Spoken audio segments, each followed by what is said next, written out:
Matt put up a great fight against G2 in the finals, and what really stood out to me was actually their draft in Game 1. So we are going to take a deeper look into that and how they managed to kind of outmaneuver the strongest drafting team in the LEC. So in general, first 3 bans always pre-planned by the teams over the week. So most of the times these are target bans, or maybe they are bans of perceived power picks, things like that. And just sometimes maybe they are bans that kind of make the draft more difficult just for their plans or maybe their ideas on how to play the game. So these are the kind of bans you see in the first 3, and Azir is kind of a good example for the first 2 points I just made. Pretty strong blind pick right now, and you can really build your whole comp around him. Also, it's Fresco with most played champion, so it makes a lot of sense for G2 to ban it away. Then when we look at the bans from Matt's side, Kalista and Draven, these are Hans Summer's strongest picks when it comes to laning, so it's really their biggest strength of G2, or one of the biggest strengths. It also holds up internationally. And they don't play Ashe lanes, so this is really where they get their strength from when they want to play through bot lane. So most teams just ban it away.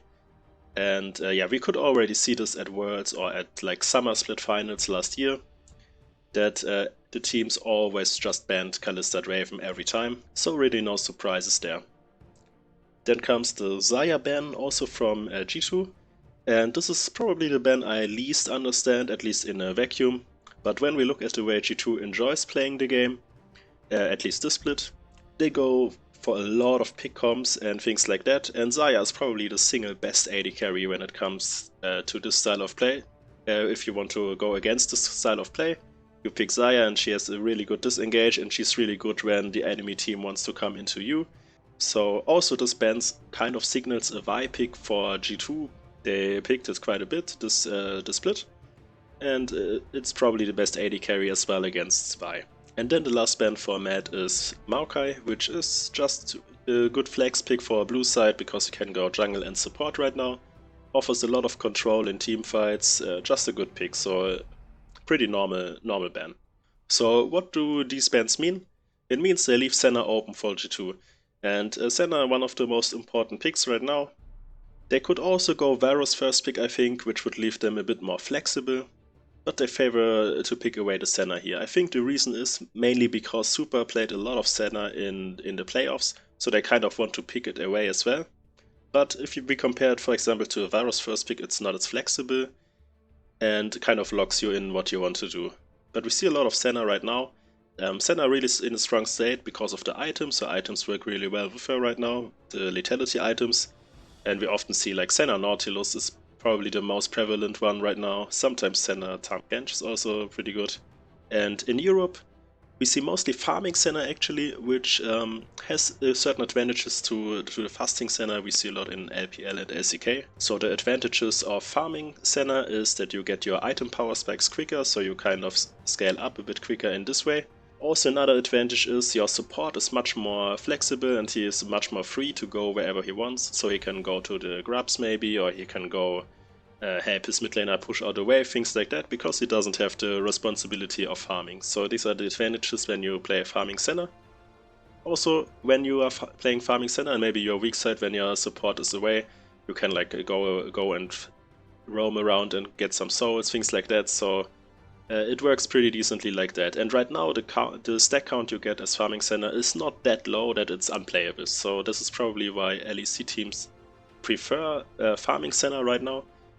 Most other teams, they like the fasting Senna, and fasting Senna, the advantages here is that you have a really strong tank with your Nautilus or your Tam or Cho'Gath, whatever you have with him or with her, because they get items, so they're much stronger, and you have like 5 really strong champions at some point. Also you get a lot more souls, so this is another advantage. So I think both works, I think both pretty strong right now. Solid first pick. I personally prefer some sort of flex picks here when you're blue side, but this just shows kind of what G2 values right now, and they value Senna a lot in the draft, at least at this stage of the best of 5. I think that's completely fine.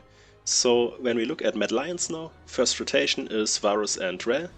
This is, I think, a really strong first rotation already. It's a double flex pick, so Varus, he can go mid lane, he can go AD carry, he can go top lane. There are a lot of possibilities for him. and even support if you're carrier, I guess. And Ray can go support in jungle, so it's not really clear where they go at this point. Doesn't give anything away, and it already makes for a very dynamic draft for Mad Lions. Also, I think Varus in general just a very flexible pick. He can go poke, he can go on hit, and he slots in a lot of team comps because he can be good in a pick comp, but he can also DPS, he can poke, he can do everything. He's also good in lane. So also one thing we can keep in mind is Rel, just in general, pretty good against Nautilus in bot lane, so if you put her as support, and you can kind of predict that Senna wants to go maybe with a Nautilus if she doesn't go with Tahm Kench or something, then you already have a good support matchup there. So I think there's also some foresight there from the Mad Lions. Now G2 goes with the TF and the Vi, and this draft for G2, I think it is kind of what you expect from them at this point. They really like their pick comps and their comps that play around the map a lot. So with TF and Vi, TF is a double flex for top and mid, and maybe even AD carry, not in this draft, but usually he can be. And Vi doesn't have to worry about Zaya, for example, so this is also a reason for them to pick it now. And in general, this team comment makes a lot of sense. It's really on team. They all like to make picks, so you have a lot of single target pick potential with them. You have double globals, so you can join up with your team around the map when you do these kind of things. There's a clear identity. So I think this draft plays quite into G2's strengths of their great map play and side laning. But there are certain risks with the TF blind pick that we will see just in a moment. When Lions, they now go for Orianna. And Orianna, I think there are other options here. I think you could also go Karma to leave your draft even more open. But yeah, it would make the draft more complicated, at least for G2. But I think it's a bit weaker in lane versus TF. So Orianna really good against TF in lane. It's really hard to play for him, in my opinion.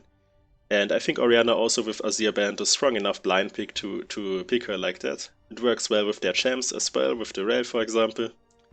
So I think also with this pick you put a lot of pressure on the TF to just go top lane because you don't want to play TF in mid lane. So I think it's a good enough pick for them and works quite fine. Now we get to the second ban phase, and this is in my opinion the part where the draft starts to get more and more interesting. So what do Mad Lions ban? They ban Niku and LeBlanc. And what this means is they want to limit the mid lane options for G2 and put even more pressure on the TF blind pick.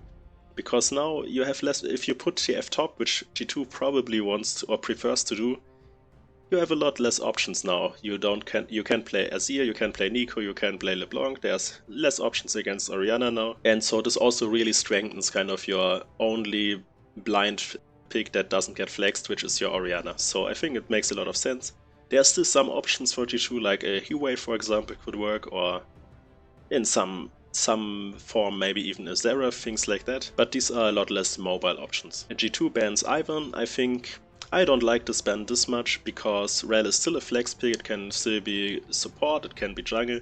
So it might be just a completely wasted ban, but they probably just don't want to deal with the Ivern specific playstyle that comes with him and kind of the niche he fits. So they just don't want to deal with that. Also Yoya has some good performances with him, so they just ban it out. And then the Tahm Kench ban, that makes a lot of sense of course, because of their single target pick comp. This is probably the best pick you can do against this, because let's say Vi ults, Tahm Kench just eats the person she ults, and then she is in a bad position. So it makes a lot of sense to ban him. Now we get to the strongest pick of Mad Lions draft, I think. Or maybe the second strongest, it's debatable. But this is what really makes the draft in my opinion. And it's the Zac pick. Because this pick, it still doesn't give away anything they want to do. Zac can go jungle, he can go top. He has a lot of options, so you still don't know where anyone really is going. Also the pick is really good against Senna, against TF, they are both without dash, so he has a lot of value with C. And if you think about the potential mid lane picks that might work good against Orianna, which is like Hue or Zera, things like that, they also don't like Zac, so it makes a lot of sense to pick him. I think really strong pick, and it keeps the draft open for them. Now we have a Nautilus pick by G2. And I think it's not the greatest pick. I think in general, to be honest, this Nautilus with Senna is a bit overrated. But at least it's in line with their team comp for sure. and it goes well with that. And then they go with Akali, and Akali with TF is kind of a double flex, so they can both go top or mid, which gives them some flexibility, at least depending on what Mad Lions drafts last. But I think it's not really a realistic double flex, because I think this kind of signals they expect Zac to go top lane, because you don't want TF versus Orianna, and TF versus Zac should work completely fine. So you kind of go with the Akali against the Orianna. This is kind of their plan, I think, right now at least. But now everything gets completely messed up for them with the Yasuo pick. This is such a good pick, as it's kind of the finisher move in like your WWE or something, where the Mad Lions comes with the chair and finish G2 off in the draft with this perfect last pick. I think fantastic last pick here, really. Now G2 has a really difficult situation, because TF now has 2 losing lanes. He doesn't want to play at all versus Yasuo. I think it's one of the most difficult matchups for him historically. It's really close to unplayable. Already in mid lane, I think in top lane it's probably even worse, because the lane is longer and he can chase you down more with his lethal tempo and the CE. Then the Yasuo pick, it also works really well with your comp, with your Zac, with your Rel, with all of these champions. It's a really great Yasuo comp, Orianna as well. So he has really insane setup. And now you make it really difficult for G2 to decide what they actually want to do, because it feels like you have one bad option on this side and then you have another on the other side, and just both just feel kind of bad. And yeah, you have just incredible setup with the Yasuo, so if nothing goes completely wrong early game, this is fine. So now we can see G2 is kind of deciding, crap, what are we going to do? Do we want to suffer mid lane a lot or top lane? Where do we prefer to suffer, kind of? Because Akali, it works a bit versus both, but she loses early versus Orianna for sure. Later on she can play more and more when she gets 6. And TF just straight up loses both matchups all the time. So they decide TF to go mid lane and then put the Akali top, which can... Akali top is okay versus Yasuo, it should go kind of even, I think. It's a bit of a skill matchup. But this means that you don't have to spend resources on the top side of the map, because if you have the hard losing matchup top lane, you have to juggle a lot between top and bot lane, and it makes the game really difficult to play. So this way they can just kind of ignore top lane and play around mid lane and bot lane more. So as a result, really insane draft by Mad, especially the 4th and 5th pick. I think they were really, really great, and G2 never really knew exactly who goes where until the last pick. So the last pick only really resolved the draft, which was really, really strong by them. And yeah, I think Mad just ends up with the better draft. They have stronger early game, which helps also Zac kind of get to the breaking points he needs, because he's kind of weak early game. And they also have triple threats. They can basically play through every lane they want. They can decide on the go. So there are many ways for them to play the game. They also have much stronger team fighting. It's not even close. And G2 is kind of locked in a position where they have a weak early game, and then they have to still win through side laning and really good macro while they're probably in a deficit.